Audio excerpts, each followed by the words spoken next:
my gosh, taking that thumbnail was so hard. Yeah, there's a lot of books to talk about this month. Some of them I'm not going to talk about too much because I forgot that, like, the beginning of September even happened. I feel like I'm a totally different person now that I was at the beginning of September. I totally forgot my Illumicrate vlog was at the beginning of September. Like, what happened? I feel like that happened like 4 months ago. Like, what is going on?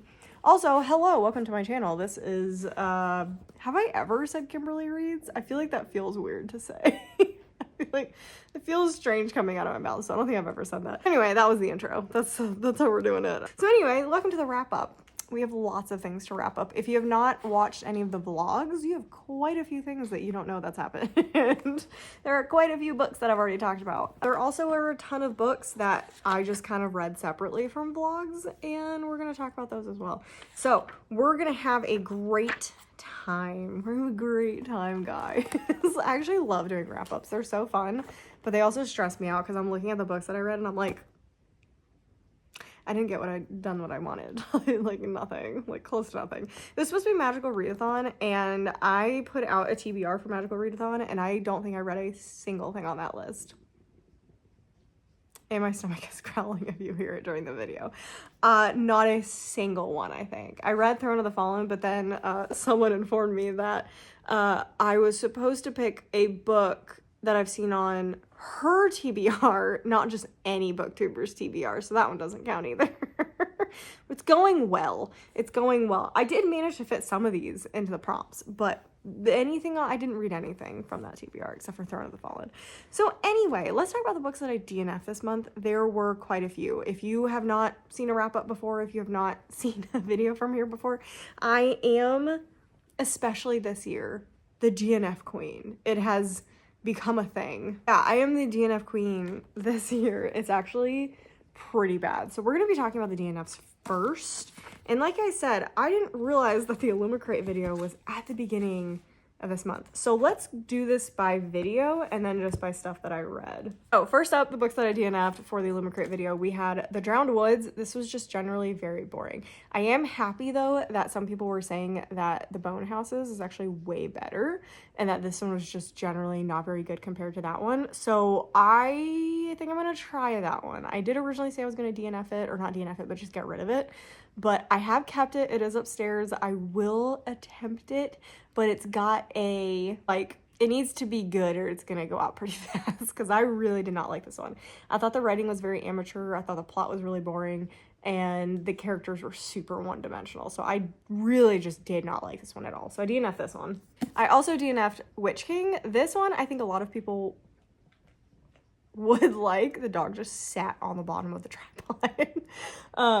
This one I think a lot of people will like, but it's not my type of fantasy that I like. This is more written towards high fantasy readers where it's just very dry and matter of fact, and it's just not my cup of tea. It's not my cup of tea. I knew I wasn't going to enjoy it. I wasn't enjoying it within 40 pages, and this is like 500 or over. Is it 500 pages? 430 pages. So I was not going to read another 400 pages in this book when I wasn't even enjoying the first 30. So maybe I would have given it 3. I feel like it would have been a 3-star maximum. And I just don't, if I already know at the beginning of the book, I just don't want to read that. So that's, I do think people will like this. I don't objectively think this one is bad, but for me, it was not it. Then one that I objectively think is bad, unfortunately, it is my favorite Illumicrate copy that I own. I think it is so beautiful. The Sun in the Void. This was incomprehensible, to be honest. I was reading this and I was so confused what was happening. It was dry, poorly written, overwritten. So that's the problem with this. It's not actually, it is poorly written because it's overwritten. That's what it comes down to. This is not one that it's like just doesn't know what it's talking about. The author was trying too hard with this one, and I think it's because it's a debut, so this author really wanted to prove that they could write. And I get it. You can write. I get it. But you need to slow your roll a little bit. There's just too much going on. It's the two characters that we're following are way too similar. So it was hard to tell, like, them apart. Like, they were the same person, just different things happening to them. And it was just too dense. It was too dense and it didn't make sense. There was too much going on. Then we'll do my last physical copy, and then we'll talk about I think they're all arcs. The rest are arcs. That's not great. How many did I DNF? Did I tell you? 1, 2, 3, 4, 5, 6, 7. I DNF'd 7 books this month. It's not great. So I did end up DNFing Not in Love. This was supposed to start off my beach vlog. I talk about it a little bit, but I ended up DNFing it before we even went to the beach. Like, I read about 50 pages. I read a decent amount, actually. I want to say I read about 100 pages of this, and it's just, again, this one is not bad. So I don't think this is a bad book. I objectively do not think this is a bad book. This just isn't a romance for me. I enjoy, let's see, okay, for Allie Hazelwood books, again, I talk about it in one of my vlogs, but for Allie Hazelwood books, I have given Love Hypothesis and Bride both 5 stars. I both absolutely love those. Then I gave Love Theoretically and the other one, I don't remember what it is called. I gave that one I gave both of those 4 stars. And then Check and Mate is the only other one I did not like, and I gave that 2 stars. This probably would have been 2 or 3 stars, which is why I just didn't want to continue reading it, because I did not like the chemistry between the 2 main characters. I just wasn't feeling it, and there were some red flags that he portrayed that I was like, like, there was a little bit of dark romance, I feel like, stuff in there. Like, he made a comment about, I have to keep myself from driving to her house and sitting outside her window. And I was like, no, not cute. That's not for me. No. And like, from the get-go, they were obsessed with each other. And there is way more sexual content in this, with some stuff that I'm just like, not interested in reading about that I saw that happens later. And I was like, no, it's just a little too much for me. I really like her spice level in her other books. I actually think there was too much in Check and Mate for a young adult book. I don't think Check and Mate was a young adult book. I think a lot of people really like that one. I did not. But this one, that was on me for not knowing exactly what this was. I still don't think the chemistry is as good as her normal characters, so I do actually think there is some lacking with the chemistry between the 2 main characters, and generally just the 2 main characters. I didn't love the 2 main characters compared to previous books, and I think our main character, Rue, was very inconsistent with how she was written. Like, I feel like Allie Hazelwood is trying to show, like, maybe she's just very stoic here, and then she's very wild here, but it felt less like there was 2 sides of her, and she was just trying to suppress one. It felt just more inconsistent than that other, like she's hiding it from people. No, it felt inconsistent to me. A lot of people have enjoyed this, which is fantastic. Personally, not to my taste for romance books. I need something a little bit lighter, a little bit fluffier, just more fun. And I feel like the fun that is normally in Allie Hazelwood books, I did not find in this one. Then we had 3 arcs that I DNF'd. Again, I have talked about this and I will defend my stance on this.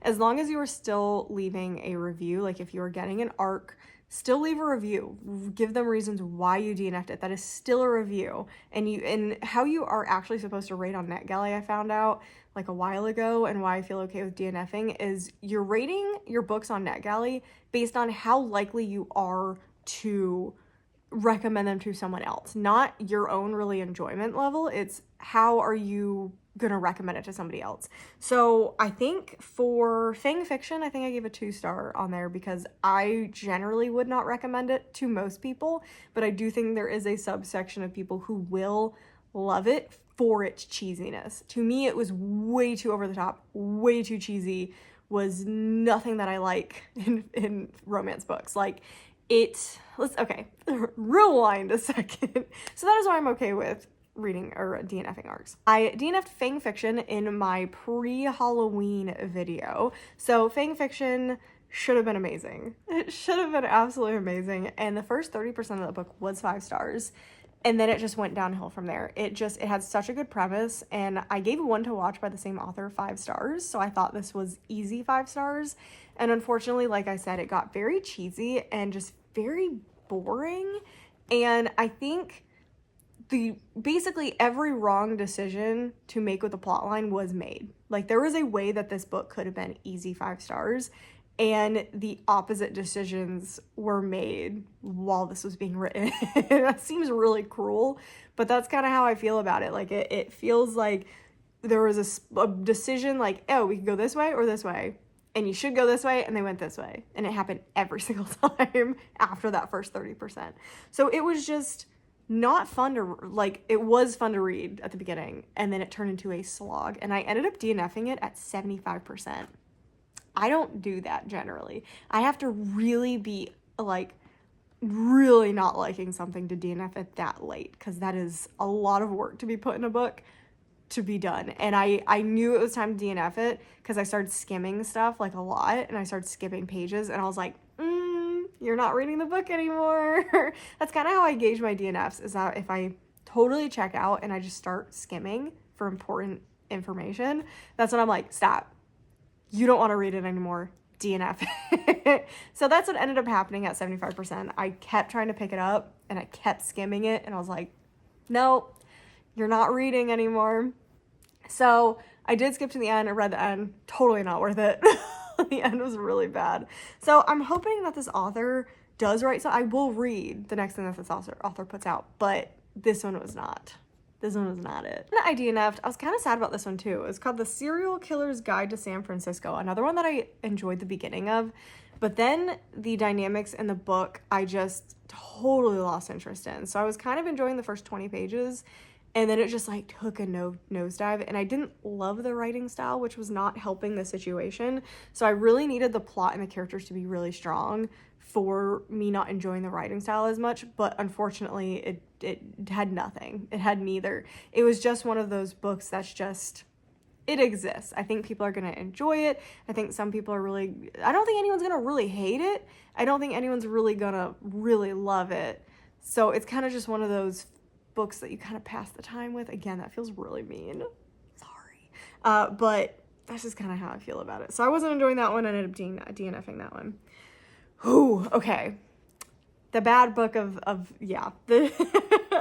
really only had, I would say The Son of the Void was probably going to be a 1 star. The Drowned Woods was probably going to be a 2 star. Witch King probably a 3. Not in Love, either a 2 or a 3. Coup de Grace, if I finished that, would have been a 1.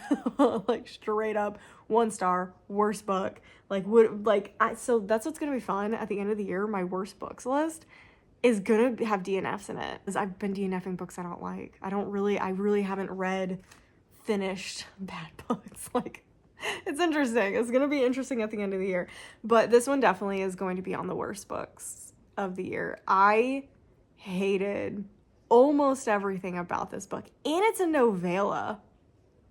Like, that's how bad it was. Like, I couldn't even get there. It was like 130 pages, and I DNF'd it halfway through. It was so bad.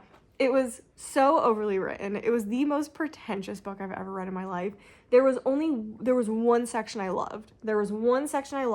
And I actually pulled a quote from it. I'm not gonna read it. I was thinking about it, but it might make me cry.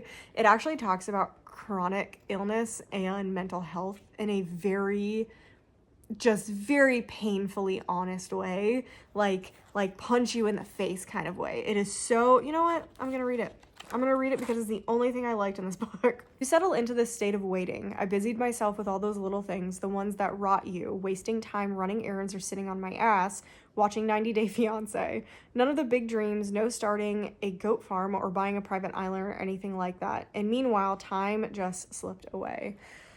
Oh, it's so accurate with the portrayal of chronic illness. You just sit there and wait. Like, it really feels like you're waiting, especially if you're in pain. You just don't want to do anything. Like, you're waiting for it to get better, even though it's not going to get better, or potentially it will. But, like, right now, I've been waiting 7 months for a doctor's appointment. Just sitting in pain every day, waiting for a doctor's appointment because they couldn't see me before that, because I moved to a new place, and the doctors here, there's just not that many. Like, the infrastructure is not that great here, which is unfortunate. I thought it was really good here. It was one of the reasons I was okay moving here. I've been waiting for 7 months, so that really, like, ooh, it felt like a knife just to the gut. The other ones I didn't really explain what they're about, but I am going to explain what coup de grace is about. It's spelled like coup de grace, but it's coup de grace, I believe. So this one it says it's for fans of House of Leaves. Didn't know that until I started reading it, and I don't think I'm going to like House of Leaves. And if House of Leaves is anything like this, I'm not going to like House of Leaves. But it's basically this guy is contemplating unaliving himself at the beginning of the book. So there are a lot of trigger warnings for this. If you have any, I just wouldn't read it in general if you have any type of triggers for anything. So it goes into unaliving thoughts very in detail. Like it's very, very detailed. And then suddenly our main character gets stuck on this never-ending subway platform. And that is fascinating. Unfortunately, the writing was just so over the top and so pretentious that I could not enjoy anything that was happening. And it is gory. Like, I am not one for gore. I don't love gore in movies. I don't. I tend to think that books and movies hide behind gore to make it scary.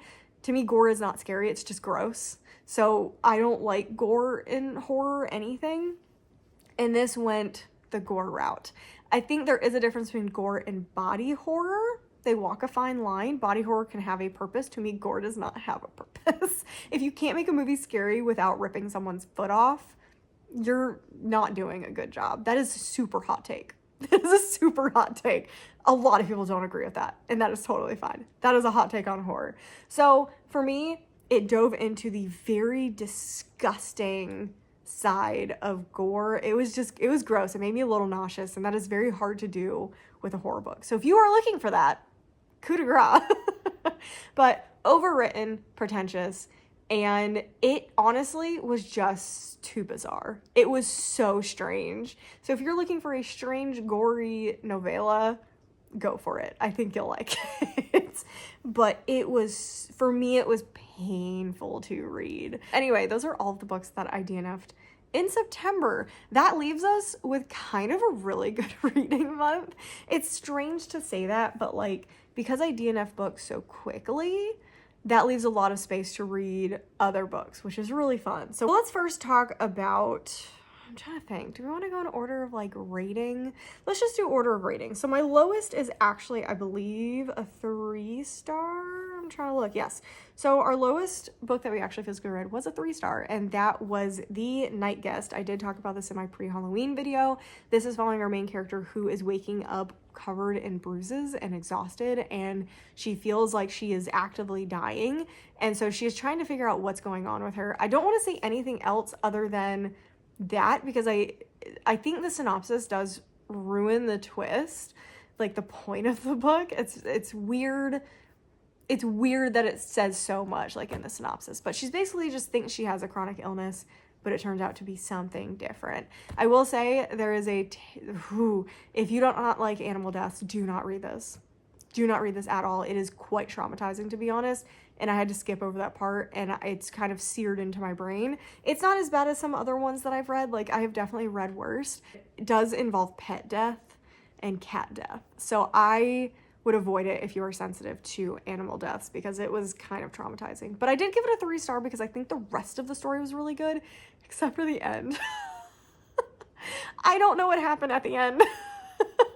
It's kind of one of those stories, like if you've read Our Wives Under the Sea, where it's kind of abstract. I understood Our Wives Under the Sea. I was kind of confused. Like, I kind of get what was happening at the end of The Night Guest, but generally I'm still kind of scratching my head, and I read it like 4 or 5 times. Like, I listened to it 4 or 5 times about what happened. I was like still kind of confused what actually is happening. I do think some of it is up for interpretation, but I think you're supposed to know some of what's happening at the end.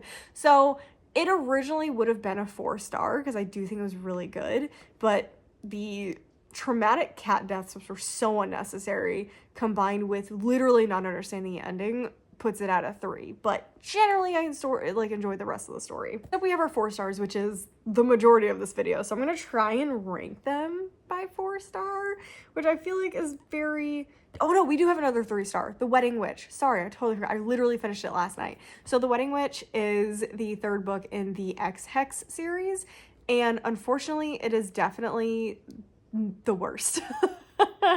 And this for a couple of reasons. Oh, I did get an arc of this. I think this one comes out either today. It might come out today, or because it's October 1st. So it might come out today, or it's coming out like October 8th. I don't know. It's coming out in October, early October, some point. But if you don't know, X-Hex is following kind of these three, it was originally following like the Joneses family in the first two, and then it kind of switches in the third one. So there's three brothers, and there's a girl and her cousin, and there's kind of relationships between. So the first one is between Vivian and Reese. Love it. Gave it 5 stars. The second one is Gwen and, oh, what is his name? He has a weird, Wells, and that one was even better. I gave the first 2 5 stars. I loved the second one. A lot of people disagree with that. A lot of people like the first one better.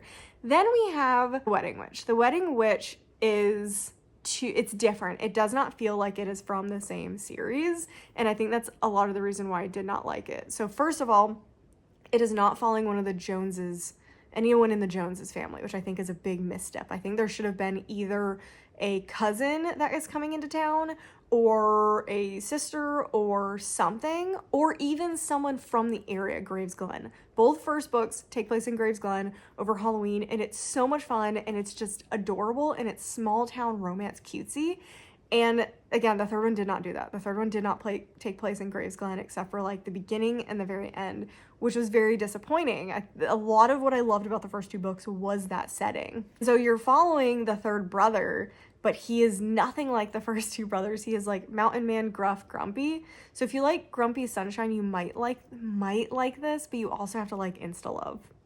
It was very insta love, which was nothing like the first 2, which is so disappointing. I don't know why she moved away from what the first 2 were like, because the first 2 were so good. So I don't understand why she changed the idea so much in the same series. Like, if you wanted to write this mountain man kind of separate kind of thing, do it in a different series. Don't ruin my series like this. So instead of being in Graves Glen, you're actually at this like haunted house mansion, and you go back in time. So already way different. I think it would have been fun to go back in time in Graves Glen. I think that would have been really, really cool, but we didn't do that. And the romance is Tamsin, and she is like not related to anything at all. She's an artifact hunter. So I just was very disappointed. I really wanted just more stuff in Graves Glen. That's what I was looking forward to. And I just did not really like Bowen as a romance. Like, I didn't like him as a romantic interest. This one was also, in my head, I don't know if it actually is, so take this one with a grain of salt. This one was a lot more sex heavy than I remember the other 2 being. And I don't know if it's just because the first 2, I liked the plot and the characters so much more that I'm remembering that more. While in this one, what I'm remembering is the rampant sex scenes that I was surprised there were so many. And quite early on, I feel like, compared to the other ones. There was just no build up to this relationship. And the book opened up with being already super attracted to each other, which is fine. And then you cut 6 months forward where all you know is they've been texting for 6 months and working together. And it's like, but I need to know that. Like, I need to see that. Because what we jump into is Bowen obsessed with her. Like, and you don't get it. Like, it feels so insta-lovey, even though it's supposedly not, because they've been talking for 6 months. But it's like, I didn't see any of it. So it doesn't count. It doesn't count. There's no montage of romance. And that's what I needed, because 50% of the book, he was like, I'm in love with her. And I'm like, and it's not a long book. So I was like, oh, yikes. It just kind of felt like an ick. Instead of, aw, it was, ugh. So I still generally enjoyed the storyline and the characters. I think the time, like the going back in time was actually kind of cool. And there were some really good moments that tied in the other books. But it just was very weak compared to the other ones, which was a huge disappointment because it was one of my more anticipated books of the year. So very sad. Kind of same lines of Not in Love by Allie Hazelwood.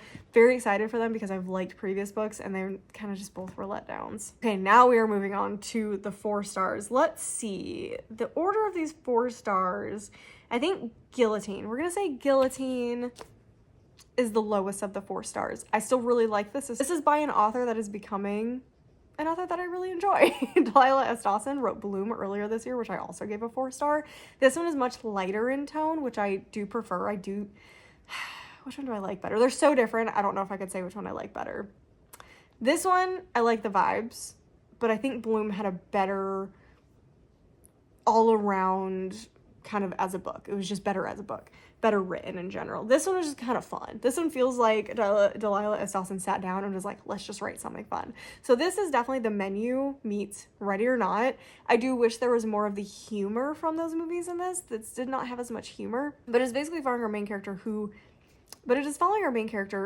is going with her boyfriend she doesn't even like to this island where she's going to meet his super uber rich family private island. And it's just off the bat, something's weird. It is something is very strange. The servants act the staff act very strange, and there's lots of weird rules and NDAs and stuff like that. And it just turns into an eat the rich kind of situation. And it was just fun. This is just a fun horror novella. Would definitely recommend this for Halloween. Although I will say, there are some trigger warnings with this. I'm trying to be better about giving trigger warnings. I don't think anywhere else I've missed. Oh, Fang Fiction has a lot of trigger warnings too, so I missed saying that. Anyway, Guillotine does have talk of, it's very gory, and there is talk of, it's gory in like, it's weird to say, but it's gory in a fun way. Like it feels like gag gory, if that makes sense. But this is the kind of gore I can get behind because it's not trying to make anything scary. It just exists for a purpose. But there is SA mentioned a decent number of times relating to some of the situations going on in here. You don't see it on page, but it is described and talked about as motivation for something. So that is in this. So it is kind of a trigger. It's not horrible, but it also could be an issue for some people. So pick up at your own risk with that one. So yeah, but I still get a 4-star. I really, really enjoyed it. And I liked the ending of this. I think a lot of people wanted more impact, but I liked the ending of this. I think I'm torn between these two. I'm torn between, I think I'm going to go with Rule of Wolves. Okay. Rule of Wolves is a weak 4-star. It is a lot of its nostalgia sake for this. This is the final book that is out right now in the Shadow and Bone series. This is the second book in the King of Scars duology. King of Stars duology is really following Nikolai and Nina and, oh gosh, what is her name? Zoya. So those are kind of our three main characters in here. Nikolai, Zoya, and Nina are our main characters, and we're kind of following directly. King of Scars is following directly after what happened in Six of Crow, or what is it? I can never remember. Crooked Kingdom. Follows directly after what's happening in Crooked Kingdom, and Rule of Wolves is the book after King of Scars, and it's just, this duology is messy. It's messy. They bring back a lot of stuff they shouldn't have. There's some stuff that doesn't make a lot of sense. There's a lot of stuff about the saints that we learn about that, again, doesn't make a whole lot of sense. But for nostalgia's sake, I just love being back in this world, and we brought back a ton of characters. This felt like Crescent City 3, if you get my drift. Like, a lot of goofy stuff happened, and a lot of characters from Six of Crows and the Shadow and Bone trilogy showed back up. Which is, it's just weird. It's weird anytime you bring back characters like that. It just felt like a ploy, like, what is it called? Fan service. Felt like fan service instead of being an actual own itself book. So, do I think it was good? No. Did I still enjoy reading it? Yes. So it gets a 4-star. So debating. Oh, like I said, there's so many 4-stars. There's so many 4-stars. Like, I have the 3 4-stars I have left are The Coldest Girl in Coldtown, Throne of the Fallen, and Wisteria. Oh, I think we're going to go with Coldest Girl in Coldtown because of the ending. The ending kind of lowers this one a little bit because it did have an open-ended ending, which I do not love. But the premise of this one is so cool. It is so different than vampire things that I've read in the past. And even though this is an older book, I think this is, what did I say, 2014 when I read this? I read this in the pre-Halloween vlog. And I think 2013. This came out in 2013 and it holds up. This is so good. And of course, Holly Black delivers yet again. But this is following our main character who lives in a world where vampires exist, but they're just strange. Like, they're very odd, and one bite you're infected. That's how crazy infectious this is. It's basically treated like an infectious disease. And all the vampires that are found are put into these places called Coldtowns where they kind of live and they try to survive. And it's kind of like living in the wild, wild west out there, like in them. So our main character has run-ins with vampires and she ends up having to go to Coldtowns for a reason. And you kind of get to see the inside of a Coldtown and what goes on. And there's this plot and ancient kind of grudges being held, and it's just fun. It's so cool. The vampires are very interesting. Our main love interest is very interesting, but why this one doesn't get a 5-star is this kind of does seem like it was marketed as a romance, and it's really not. Like, our romantic interest disappears for like the whole middle section of this book and only shows back up at the end. So I do think that I wish he was in it more. I like what happened in the whole book, but in my head it just kind of needed to decide. It either needed to be a romance or it didn't. Like, it was too in between. So I think he just needed to be in the middle pages of the book a little bit more, and then it would have been great. And maybe make the ending, maybe give me a little epilogue, okay? I hate open-ended books, but I need a little bit of an epilogue at the end of this one. But I did really love this. It definitely got a 4-star. Now we are between Throne of the Fallen and Wisteria. I think I'm gonna say... I think I'm gonna go Wisteria, surprisingly. I'm trying to remember, like, what's up. The bad part is I don't remember, like, anything that happened in Throne of the Fallen. Other than that, I did enjoy it. So I'm like, oh, crap. I, like, just looked through it really fast. And yeah, I think I enjoyed Throne of the Fallen. They're so tied. We're gonna say it's a tie. Throne of the Fallen and Wisteria I enjoyed equally. Wisteria is definitely an easier read. The problem with Wisteria is... it's an Adeline Grace problem is what it is. I have read a duology by Adeline Grace and she just fumbles the ends of series. I mean, that's what it is. That's what we're coming down to, is this was still so much better than the last duology. Love them. Belladonna was 5 stars. I think Foxglove was 4.5 or 5 stars. This is 4, solid 4, because again, she just fumbled the ending of this. So our first 2 books in this series are following Signa. Yeah, they're following Signa, and then Signa's cousin is kind of introduced as a main character in the second book. Blythe has a couple of of her own chapters, and I was reading it and I'm like, oh, she's gonna do a bait and switch. So we kind of leave Signa's story kind of on a cliffhanger. And the third book is all about Blythe. Like, there's barely any Signa in this. That's crazy. And Foxglove actually did switch to being more about Blythe towards the end than it was about Signa. And it's so disappointing. I was talking to one of my friends. Marissa is, like, my best friend ever. I hope she watches. I doubt she's gonna watch this. But she was waiting to get Wisteria because she didn't want to buy it. And so I read that. I'm like, I need to know your thoughts about this. So she finally read it and she's like, yeah, what was that? Like, what the heck was that? And we both agree that there should have been 6 books kind of in this series. It should have been a Caraval Once Upon a Broken Heart situation where the first 3 books should have been Signa and Death. There was so much left unsaid, like so much stuff that was not talked about before Signa's story just disappeared. And we were kind of just handed the information in Wisteria about these mysteries that we were trying to solve since book 1. It was bizarre. It was like she got bored with Signa's story. And then there should have been, basically Blythe should have been brought into the 3rd book. And then Blythe gets her own 2 or 3 books. So it should have been Signa gets her own 3 books and then Blythe gets part of that 3rd book and her own 2 books.